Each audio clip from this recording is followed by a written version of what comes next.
The Pentagon is on the move. The US, UK, and Australia are boosting their defense capabilities against China. The three world powers say they plan to work together on developing hypersonic missiles. Here's more. New development on America's security pact with the UK and Australia. The countries say they're working to develop a hypersonic weapons system critical to modern warfare. Working together, the best technologists, best defence industry, the best of our defence forces, ensuring that each of our capabilities is being raised. The announcement comes months after China tested hypersonic weapons that could pose a threat to the United States. Australia's Prime Minister points to the urgency. The paramount goal is to ensure we get that capability as soon as we can, and it's in the best form that it can be, working with our partners. He says hypersonic weapons are an important part of modern warfare. They are one of the key technologies of combat in the future, and the long-range strike capability is a critical part of our defence as set out in our Defence Strategic Plan. Australia has been wanting to shore up its long-strike capability. That's as the country is becoming increasingly concerned with China's military expansion.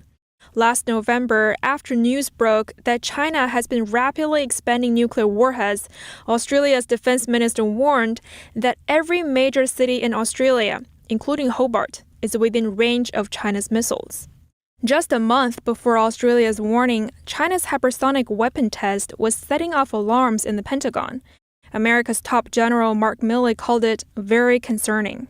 Milley also noted China's testing is close to a critical turning point, adding it has all of our attention. As for the hypersonic weapon system itself, how could it make America vulnerable? It means you launch a nuclear weapon or any kind of weapon into space, into orbit, and it stays there. Then you tell it to come in and destroy something. And it can come from any direction. So missile defense or preparations don't work against it. In fact, there's almost no warning time. This is the shock value. It's a shock weapon. And the U.S. is not the only nation concerned. Prior to announcing the hypersonic weapons development, Australia said it would pour over $2 billion into upgrading its missiles. Its defense minister says there's a potential of conflict within the region within a couple of years, adding Australia should be realistic about that threat.